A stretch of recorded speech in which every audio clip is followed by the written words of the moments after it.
Hello नमस्कार दोस्तों, मैं विकास कुमार ढाका वापस से आप लोगों को वेलकम करता हूं अपने सोनवी एजुकेशन प्लेटफॉर्म पे।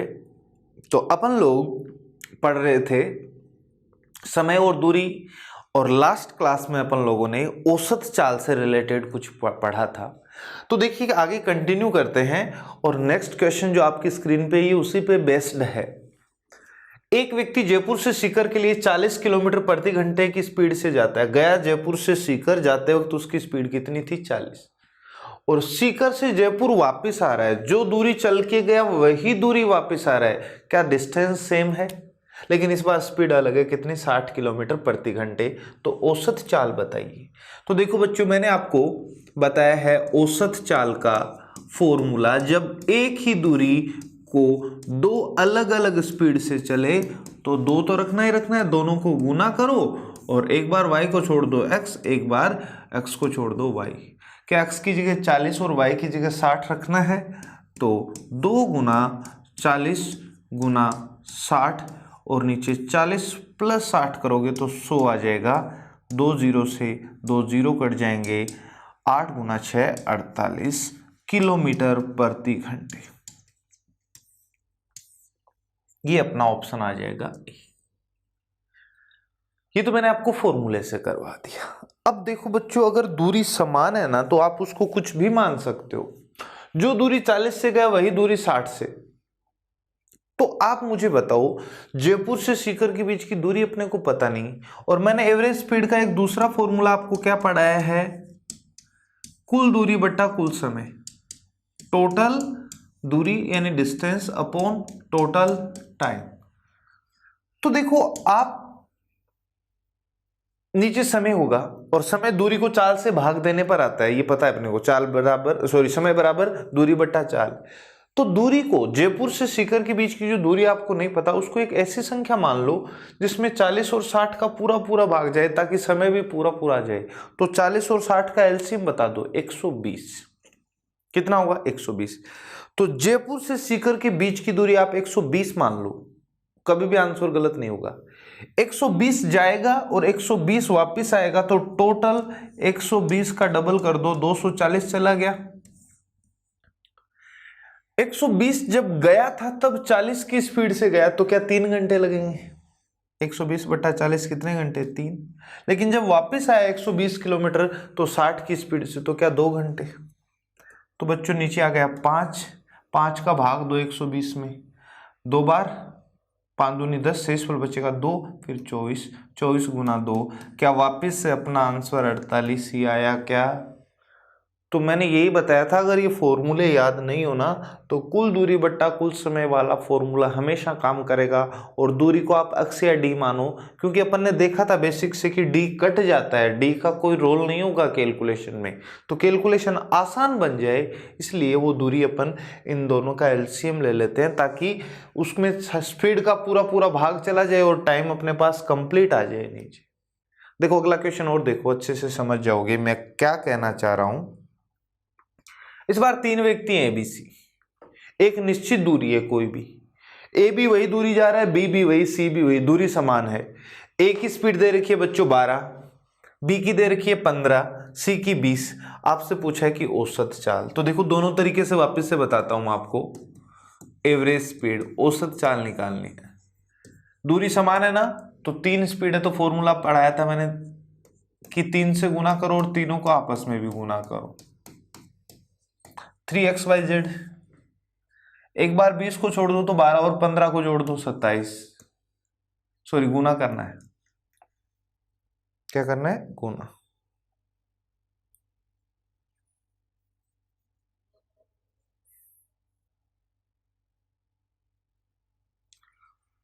बारह को 15 से गुना करोगे 180। अब 15 को छोड़ रहा हूं, 12 गुना 20 तो 240। फिर 12 को छोड़ना पड़ेगा, 15 गुना 20 तो 300। एक बार ऊपर वाली वैल्यू को गुना मत करो, ऐसे ही रखो और नीचे इनको जोड़ दो बच्चों। तो देखो 300 और 200 500, 500 और 100 600, 600 प्लस 120 तो 720। इन सब का टोटल ये आ जाएगा बच्चों। देखो सोल्व करते हैं।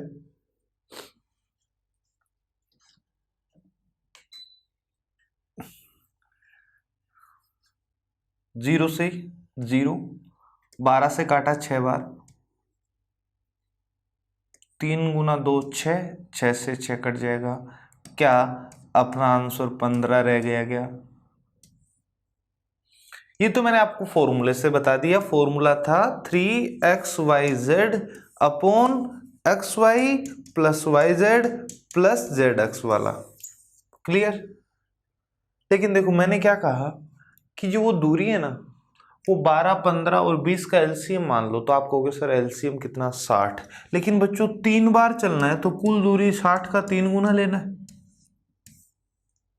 60 पहले वाला भी चलेगा, ए भी चलेगा, 60 बी भी चलेगा, 60 सी चलेगा, तो टोटल 60 60 60 क्या 180।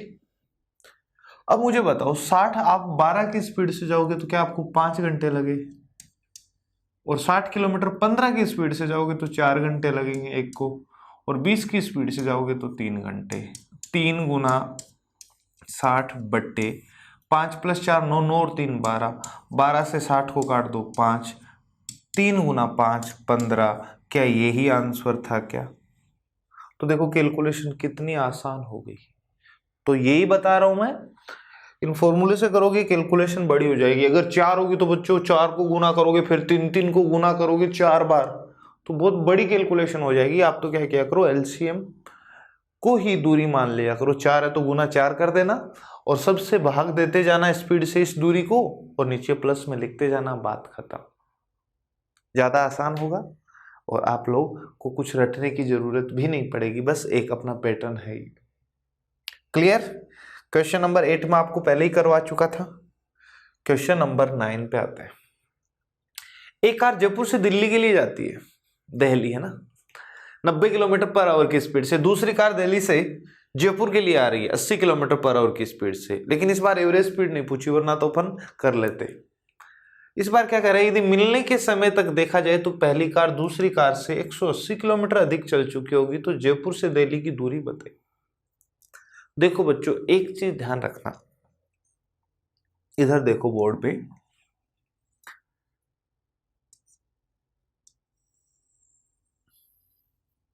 ये है जयपुर और ये बच्चों दिल्ली।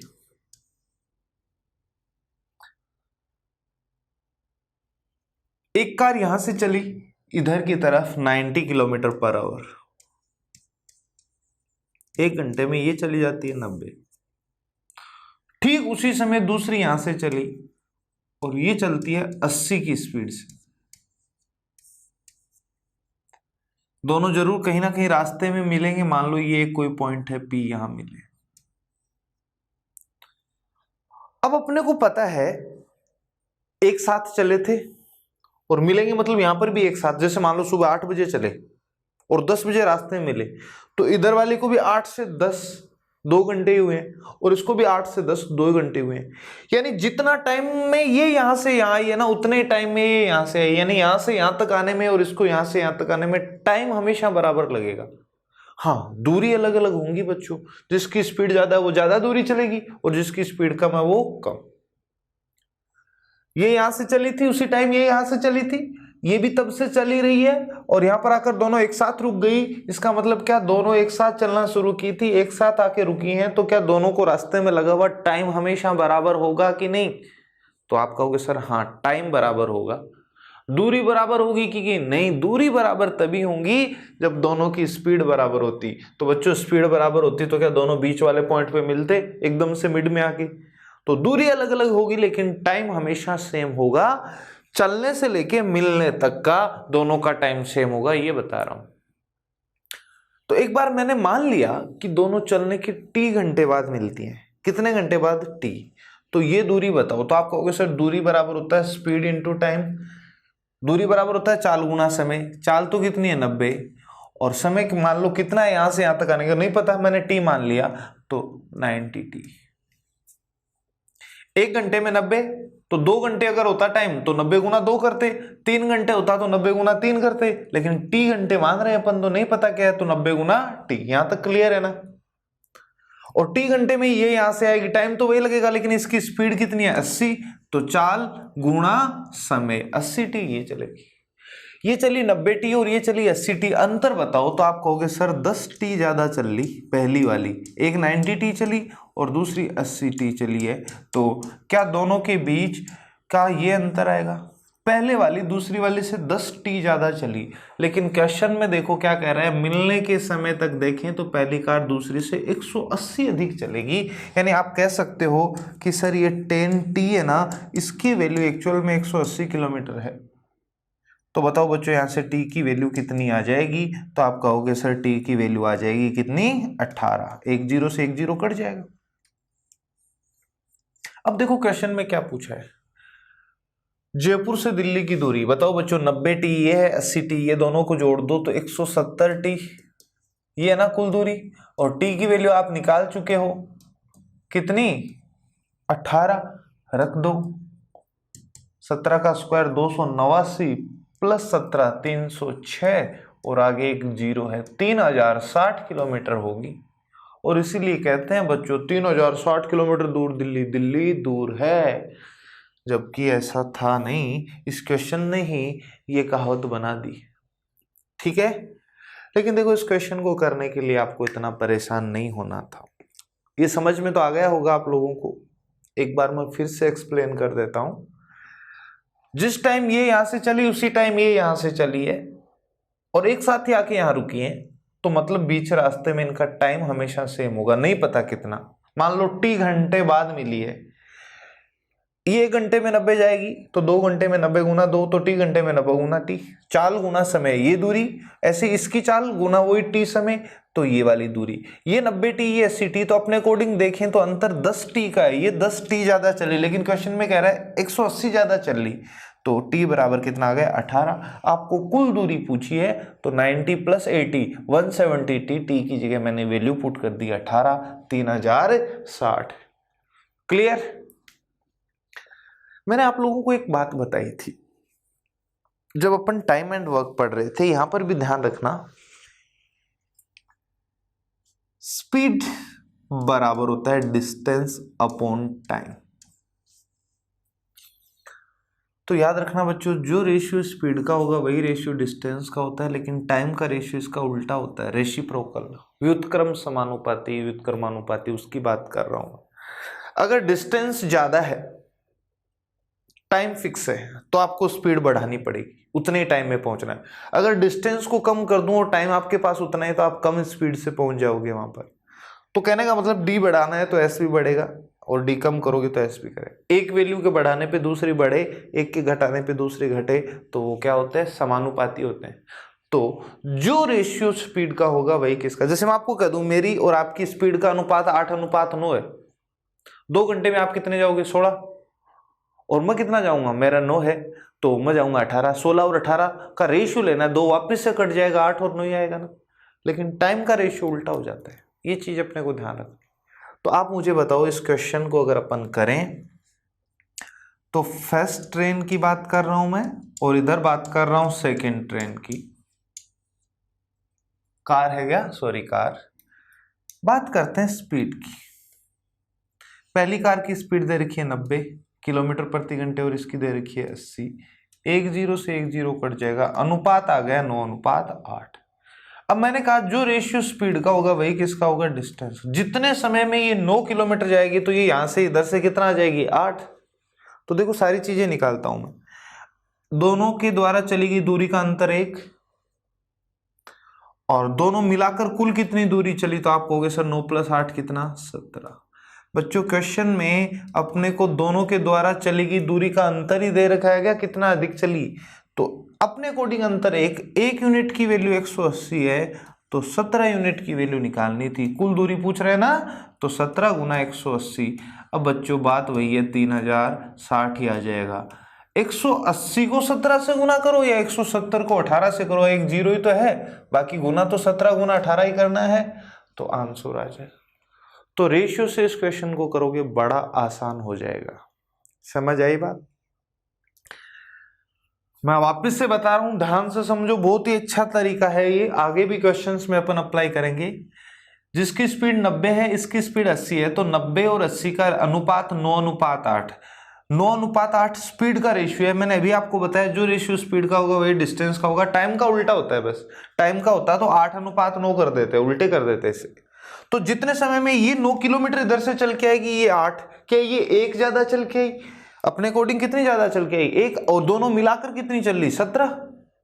लेकिन अपने को तो कह रहा है क्वेश्चन में दोनों के द्वारा चली गई दूरी का अंतर 180 है। अधिक चले या कम, अंतर ही तो है। 1 यूनिट की वैल्यू 180, कुल दूरी पूछिए तो 17 यूनिट की वैल्यू मैंने आपको बता दी है।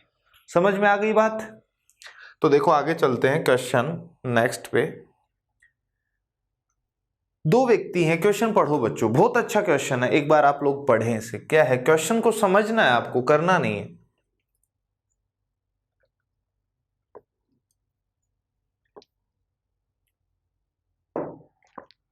क्वेश्चन कह रहा है दो व्यक्ति ए तथा बी बिंदु पी से क्यू तक 21 किलोमीटर की दूरी 3 किलोमीटर प्रति घंटे और 4 किलोमीटर प्रति घंटे की चाल से तय करते हैं। बेटा दोनों ही पी से क्यू जा रहे हैं, ये है, ध्यान से देखो, डायग्राम बनाते हैं।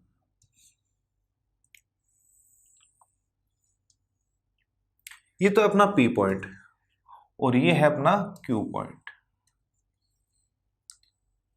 और ये कुल दूरी दे रखी है बच्चों अपने को 21 किलोमीटर पी से क्यू तक की। अब पहला व्यक्ति ए जाएगा, उसकी स्पीड है बच्चों 3 किलोमीटर पर आवर। दूसरा व्यक्ति बी, उसकी स्पीड है 4 किलोमीटर पर आवर। दोनों एक साथ चले पी से क्यू। बताओ क्यू पर पहले कौन पहुंचेगा? तो आप कहोगे सर जिसकी चाल ज्यादा है, स्पीड अधिक है, वो पहले पहुंचेगा। तो अपने को पता है ए से बी की स्पीड ज्यादा है, तो ये मान लो यहां पहुंच गया, तब तक क्या बच्चों ए कहीं ना कहीं रास्ते में ही होगा क्या? मान लो यहां पहुंच नहीं पाएगा, कहीं ना कहीं बीच।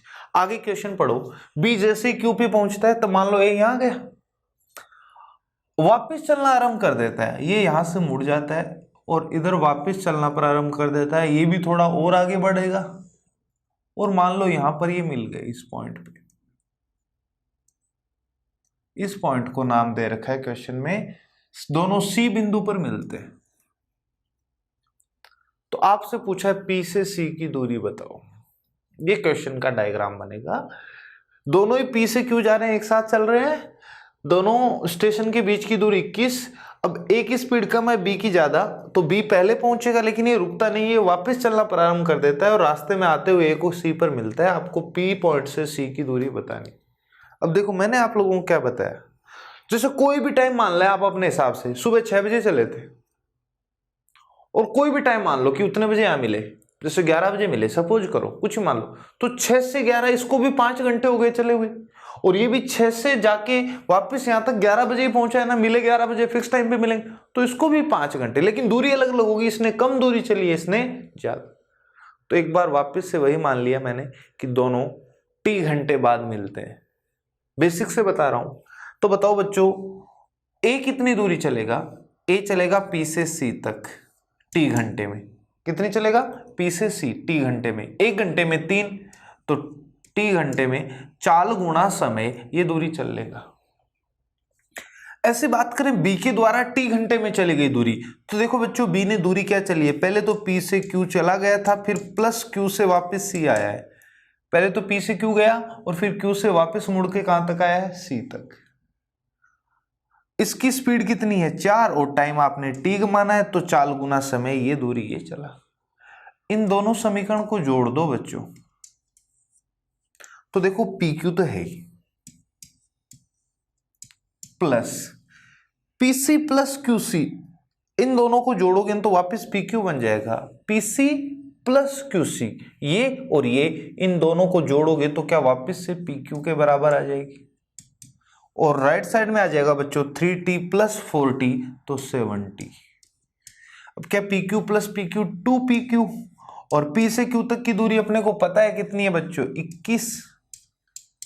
7t 7 से काट दिया मैंने 3 बार, तो पहले मैंने टाइम निकाल लिया कि दोनों 6 घंटे बाद मिलेंगे। आपसे क्वेश्चन में अगर यही पूछा जाता कि बताओ दोनों कितने घंटे बाद मिलेंगी, तो आप क्वेश्चन यहाँ ला के छोड़ देते कि सर दोनों कितने घंटे बाद मिलेंगी, 6। लेकिन बच्चों अपने से क्वेश्चन में P से C तक की दूरी पूछ रहा है, यही पूछ रहा है क्या T की जगह 6 रख दूं? तो जैसे ही आप 6 रखोगे 3 गुना 6, क्वेश्चन का आंसर आ जाएगा 18। ये आंसर, ये इसका एकदम से बेसिक तरीका है। एक बार आप वीडियो को रिवाइज करके फिर से अच्छे से समझ लेना। लेकिन देखो वही दूसरा अपना अनुपात वाला जो तरीका था वो बड़ा सही तरीका है। लेकिन एक बार इस क्वेश्चन को आप ध्यान से पढ़ो। एक तरफ लिखा मैंने A, एक तरफ लिखा B। बात कर रहा हूं मैं स्पीड की। A की स्पीड है 3 और B की है 4। जो रेशियो स्पीड का होगा वही होगा डिस्टेंस। यानी जितने समय में ये 3 किलोमीटर जाएगा उतने में ये जाएगा 4। बताओ दोनों के द्वारा चली गई दूरी का अंतर 1, दोनों के द्वारा चली गई दूरी का टोटल 7। A के द्वारा चली गई दूरी 3 और B के द्वारा चली गई दूरी 4। अपने को क्वेश्चन में P से C तक की दूरी पूछी है और ये दूरी चल कौन रहा है? A। कौन चल रहा है? A चल रहा है ना। तो कहने का मतलब अपने को A के द्वारा चली गई दूरी 3 यूनिट की वैल्यू बतानी है, ये तो कंफर्म हो गया। लेकिन अपने को किसी ना किसी या तो 4 यूनिट की वैल्यू पता होनी चाहिए या 7 यूनिट की या 1 यूनिट की। क्या बच्चों दोनों के द्वारा चली गई दूरी का अंतर कहीं दे रखा है? नहीं। क्या B कितनी दूरी चला वो दे रखा है? नहीं।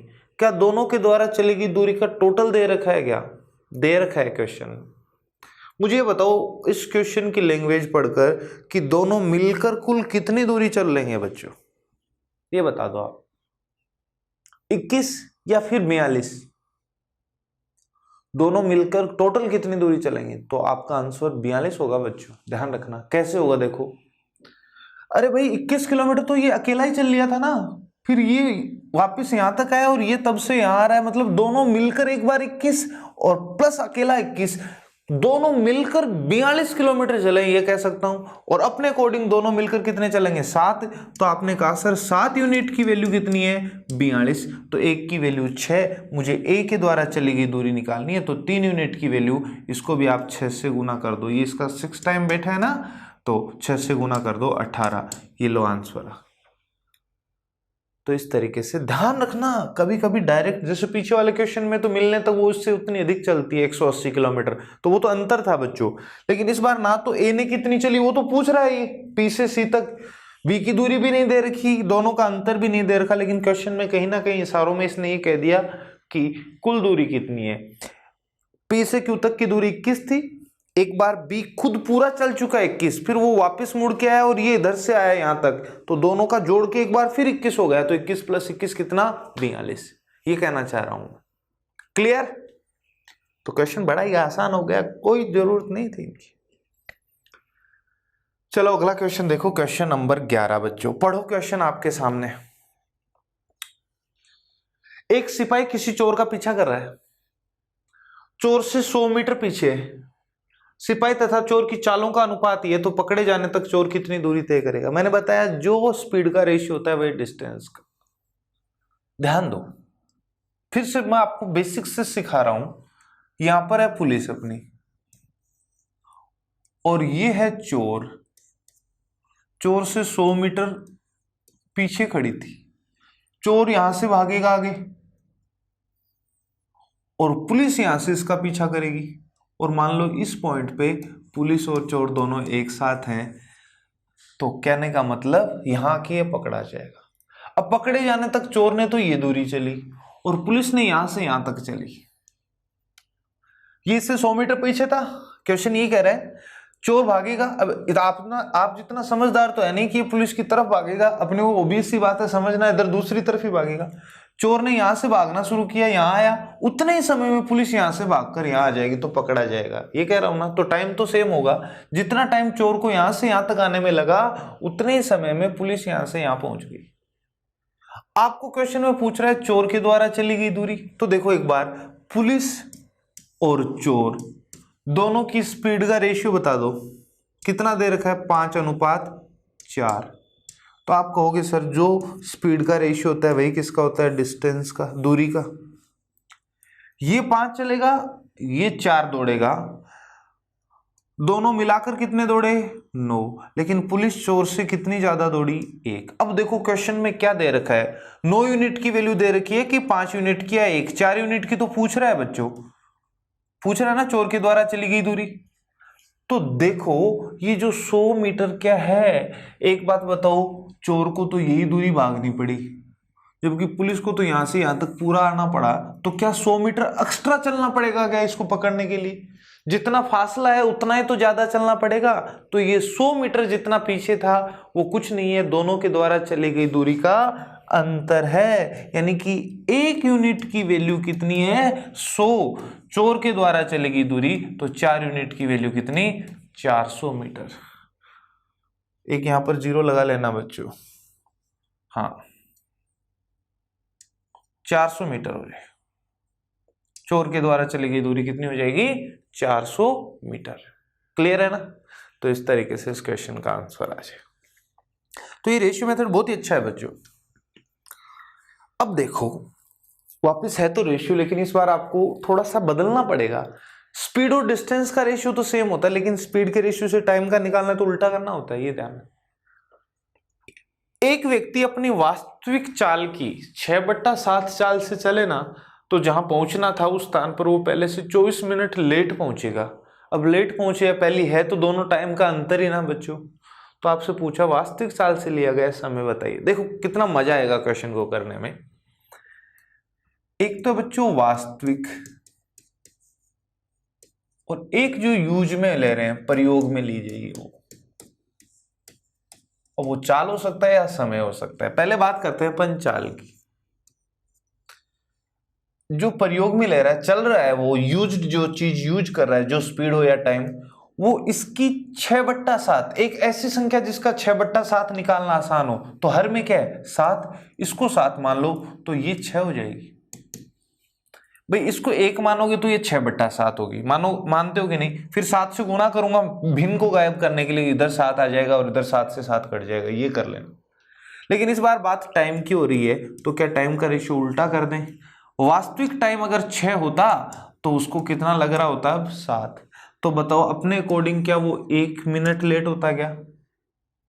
वास्तविक टाइम अगर 6 मिनट मानू, लग रहा है उससे 7, तो कितना लेट हुआ 1 मिनट की देरी हुई। लेकिन क्वेश्चन में कह रहा है कितने मिनट की देरी हुई 24। तो आप कहते हैं ना कि सर 1 यूनिट की वैल्यू क्वेश्चन में कितने मिनट दे रखी है 24 मिनट दे रखी है।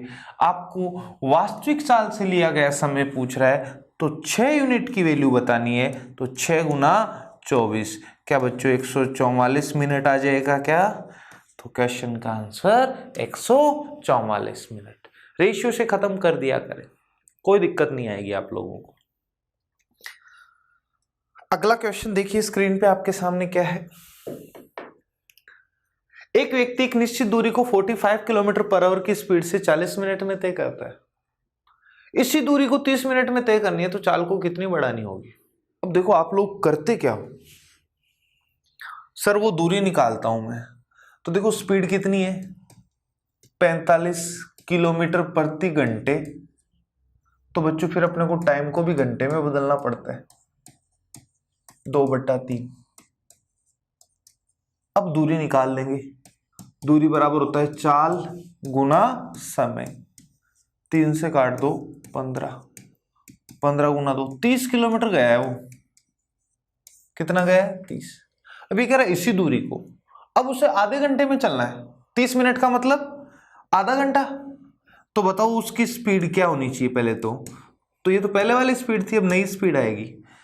दूरी बट्टा समय, 30 मत लिख देना, दूरी किलोमीटर में तो टाइम को भी अपन घंटे में लेंगे, और 30 मिनट का होता है आधा घंटा, 1/2, 2 ऊपर चला गया।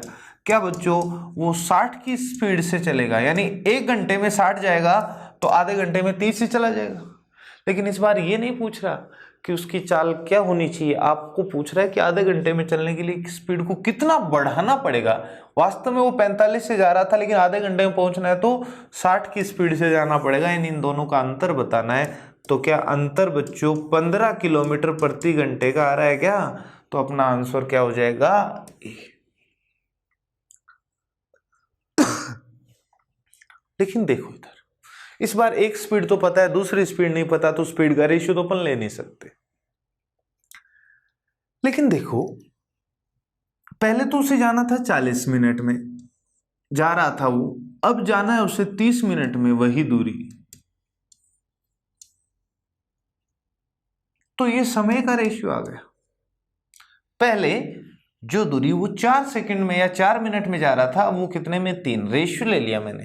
तो बच्चों मुझे बताओ, क्या स्पीड का रेशियो इसका उल्टा करने पे आएगा? टाइम का और स्पीड का तो सेम होता है, सॉरी, स्पीड का और दूरी का तो सेम होता है, लेकिन स्पीड और टाइम का उल्टा होता है बच्चों। तो 4:3 था, 3:4, यानी आप कह सकते हो पहले स्पीड 3 थी तो अब स्पीड 4 है, बढ़ानी कितनी पड़ी, 1। रेशियो तो ये कहता है। अब आपको या तो पहले वाली स्पीड पता होगी, या बाद वाली पता होगी, या अंतर पता होगा, कुछ ना कुछ जरूर पता है। देखो बच्चों, कितना बढ़ाना होगा, 1 यूनिट की वैल्यू तो आपको बतानी है एक्चुअल में। क्या आपको पहले वाली स्पीड पता है? जी हाँ पता है। कितनी? 45। तो आप कहोगे सर 3 यूनिट की वैल्यू कितनी है? 45। तो क्या बच्चों ये इसका 15 गुना है क्या? 1 यूनिट की वैल्यू 15 और 1 की बतानी है, 15 बढ़ानी पड़ेगी। बाद वाले निकालना होता तो 15 को 4 से गुना कर देता, 60 आ जाती। तो आपका आंसर कितना? 15। तो देखा आप लोगों ने कि जो अपना अनुपात होता है ना, वो क्वेश्चन को बड़ा ही आसान बना देता है। क्लियर? आगे चलते हैं। नेक्स्ट देखिए 14th क्वेश्चन। एक व्यक्ति जयपुर से पंजाब के लिए जाता है तथा उसी समय दूसरा व्यक्ति पंजाब से चलकर जयपुर के लिए चलता है। यदि मिलने के समय के बाद वे अपनी दूरी क्रम से 4 घंटे व 9 घंटे में समाप्त करते हैं तो पहले व्यक्ति की चाल 9 किलोमीटर प्रति घंटे है, तो दूसरे व्यक्ति की चाल ज्ञात करो। बहुत अच्छा क्वेश्चन है बच्चों। जितना अच्छा क्वेश्चन उतनी अच्छी इसकी ट्रिक बनाएंगे अपन। लेकिन ट्रिक कहाँ से आती है, कैसे करते हैं, ये चीजें करने से पहले बेसिक आना जरूरी है। तो इस क्वेश्चन को पहले थोड़ा सा बड़ा करते हैं, बेसिक से समझते हैं। ध्यान दो, पूरा का पूरा ध्यान बोर्ड पे होना चाहिए बच्चों। मत सोचते रहो कि बगल में कौन बैठा है। जयपुर से पंजाब, जिस समय ये चला उसी समय ये चला। तो एक बात बताओ, मान लो ये कोई एक पॉइंट है बीच में, यहां पर ये मिले, आर पॉइंट नाम दे दिया। तो अभी मैंने आपको एक ही चीज बार बार समझाई है, दोनों एक साथ चले और एक साथ यहां पर आए तो जितना टाइम रास्ते में इसको लगा उतना ही टाइम इसको लगा है। मिलने तक तो टाइम क्या होगा, सेम होगा। अब हो सकता है वो एकदम पास इधर आके मिले, वो तो डिपेंड करता है स्पीड कौन सी की कितनी है। अगर ज्यादा स्पीड है तो पी की तरफ मिलेंगे और इसकी स्पीड ज्यादा है तो जयपुर के पास मिलेंगे, और दोनों के बराबर है तो मिड पॉइंट पे मिलेंगे। स्पीड का तो अपने को पता नहीं, लेकिन हाँ दूरी नहीं पता कर सकते, लेकिन इतना जरूर कह सकता हूं कि जितना टाइम पहली कार को जयपुर से चल के आर पॉइंट तक आने में लगा, दूसरी कार को पंजाब से आर तक आने में टाइम उतना ही लगेगा। तो एक बार मान लो आप टी घंटे में मिले, कितने घंटे में, टी। अब इसकी तो स्पीड अपने को पता है बच्चों, कितनी देर रखी है, 9 किलोमीटर प्रति घंटे। इसकी नहीं पता, एक बार एक्स मान ली मैंने, तो अब मैं ये और ये दूरी निकाल रहा हूं बच्चों। एक घंटे में 9 तो टी घंटे में 90। आपने कहा ना टी घंटे बाद मिलती है, एक बार टी माना तो स्पीड कितनी है 9, समय कितना माना टी, तो देखो 4 गुना समय 90 ये चल के आ जाएगी। और यहां से ये यहां तक ये वाली आई है टी घंटे में, स्पीड x गुना टाइम कितना t। ये दूरी 90 तो ये दूरी xt। यहां तक किसी बच्चे को दिक्कत है तो बताओ। एक की स्पीड 9 थी, दूसरे की अपन ने मान ली x, दोनों साथ चलिए तो मिलने तक दोनों के द्वारा ट्रेवल किया गया टाइम हमेशा सेम होता है। जितना समय यहां से यहां तक आने में इसे लगा है उतने समय में यहां से यहां आई है, क्योंकि दोनों साथ चली हुई है, यहां आके रुक गई है मान लो आप। तो अब देखो ये दोनों दूरी एक बार फिर से निकालेंगे अपन, लेकिन अब की बार निकालेंगे क्वेश्चन के हिसाब से। ये बहुत जरूरी वर्ड है, मिलने के समय के बाद। इस टाइप के क्वेश्चन में ये देगा और ये बहुत जरूरी है बच्चों। आप कहते हो कि कब कौन सा तरीका लगता है, तो अगर आप इसी ट्रिक को रटने की कोशिश करोगे तो साथ में ये भी रट लेना कि वो ट्रिक कब लगेगी, जब दो व्हीकल एक साथ चले, मिलने तक का टाइम तो सेम होगा एक साथ चले तो। हाँ, ये और ये टाइम मिलने के बाद बची हुई दूरियां तय करने का टाइम अलग अलग हो सकता है। वो तो मैंने बताया ना भाई, अगर इसकी स्पीड ज्यादा है तो पी की तरफ ज्यादा आएगा, और फिर ये तो यहां से यहां जाएगा, स्पीड पहले से स्लो और बहुत टाइम लगेगा, और ये फटाफट पहुंच जाएगा। मिलने तक का टाइम सेम होगा, मिलने के बाद का टाइम आप कह दोगे कुछ भी हो सकता है। और मिलने के बाद का टाइम सेम तभी होगा जब दोनों की स्पीड बराबर होगी, वरना हमेशा फर्क आएगा। मिलने तक का सेम होगा, मिलने के बाद बची हुई दूरी का टाइम हमेशा अलग अलग आएगा। केवल कब नहीं आएगा, जब स्पीड क्या रही होंगी सेम। अब देखो, मिलने के बाद वो अपनी बची हुई दूरी, पहला व्यक्ति तो 4 घंटे में चल लेगा और दूसरा 9 में चल लेगा। तो आप तो मुझे ये बता दो बच्चों, पहला व्यक्ति यहां से यहां तक तो आ ही गया था, ये दूरी बची हुई है इसके लिए, ये 4 घंटे में चलेगा, तो ये दूरी बता दो। स्पीड तो अपने को पता है, ये 9, कितनी है इसकी 9, और 9 गुना 4, क्या 4 घंटे में 36 किलोमीटर आया होगा क्या? ये दूरी क्वेश्चन के हिसाब से 36 आएगी। वापिस से समझो, मिलने के बाद पहला व्यक्ति यहां से पंजाब आएगा, 9 की स्पीड अभी भी बरकरार है उसकी, लेकिन ये कह रहा है 4 घंटे में पहुंच जाएगा बची हुई दूरी में, तो 9 गुना 4 36। ऐसे इधर वाली दूरी भी वापस निकाल रहा हूं, यहां पर मिले। अब दूसरा व्यक्ति है, उसको जयपुर आने के लिए बची हुई दूरी ये और चलनी है, लेकिन वो कितने घंटे में 9, स्पीड कितनी है x, 1 घंटे में x, तो 9 घंटे में 9x, 4 गुना समय वही किया। देखो बच्चों, सोल्व करके अपने को पूछा है x की वैल्यू, दूसरे व्यक्ति की चाल। तो आप मुझे बताओ, 9 से 9 काट दूं क्या?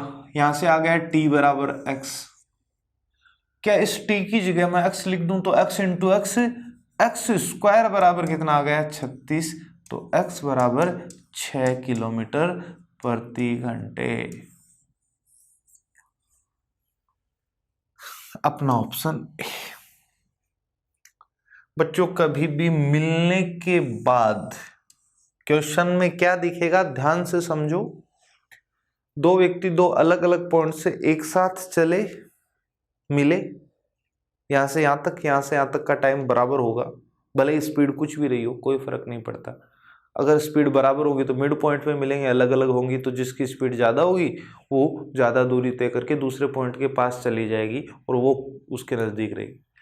लेकिन मिलने के बाद उनका टाइम अलग अलग होगा, तो वो वाला टाइम दे रखा हो तो फॉर्मूला याद रखना, पहले वाले की चाल बट्टा दूसरे वाले की चाल बराबर रूट के अंदर। मिलने के बाद बचा हुआ जो टाइम है ना, बची हुई दूरी को वो उल्टा करना, क्योंकि मैंने अभी आपको बताया कि स्पीड और टाइम का रेशो उल्टा होता है। तो पहले का टाइम नीचे लिखना और दूसरे का टाइम ऊपर लिखना। ये T1 T2 क्या है, फिर से बोल रहा हूं, आप लिख लेना भले नोट्स बनाओ तो। मिलने के बाद दूसरा व्यक्ति बची हुई दूरी को कितने समय में चलेगा, वो टाइम तो है T2 बच्चों, ना कि पूरा टाइम है, ध्यान रखना। और बची हुई दूरी को पहला व्यक्ति कितने शेष बाद वो अपनी दूरी क्रम से, ये बची हुई दूरी का टाइम है। देखो, पहले व्यक्ति की स्पीड कितनी है बच्चों 9, दूसरे की निकालनी है 4, पहले है वो नीचे लिखो और बाद वाला टाइम T2 ऊपर लिखो। रूट ले लो बच्चों, तो 3/2, 3 से 9 को काट दो 3 बार, वज्र गुणा करो तो S2 तो इधर जाएगा 1 के, और 3 गुना 2 6, ये आंसर आ जाएगा। तो ये वाला फॉर्मूला बहुत इंपॉर्टेंट फॉर्मूला है। ये कब काम आएगा, जब आपको मिलने के बाद का समय दे रखा होगा, ये ध्यान रखना बच्चों। क्लियर?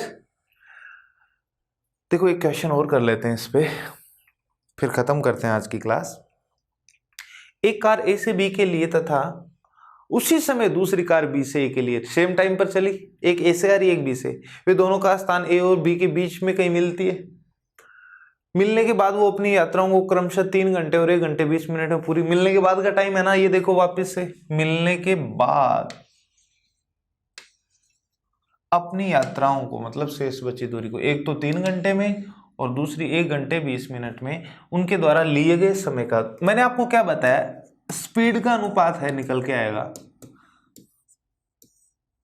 पहले वाला टाइम नीचे लिखना है 3 घंटे, और बाद वाला 1 घंटे 20 मिनट, इसको भी बेटा पहले घंटे में बदल लो, 20 मिनट को भी घंटे में बदलो, तो 1 सही 1/3, तो क्या 4/3, ये ऊपर लिखो 4, 3 नीचे आ जाएगा। तो क्या वापस से रूट लोगे तो ऊपर तो 2 और नीचे 3, 9 का रूट। क्या ये चालों का अनुपात आया है क्या? लेकिन आपको तो पूछा है यात्रा में उनके द्वारा लिए गए समय का अनुपात, तो बच्चों क्या टाइम का अनुपात जो होगा, किसका अनुपात होगा? टाइम का। वो इसका उल्टा हो जाएगा, तो टाइम का रेशियो आ जाएगा 2:3 नहीं बल्कि 3:2। ये थोड़ा सा ध्यान रख लेना, डी अपना आंसर हो जाएगा। क्लियर? आज की क्लास में इतना ही, अपन पढ़ेंगे नेक्स्ट क्लास में आगे के क्वेश्चंस को। ओके, बाय बच्चों।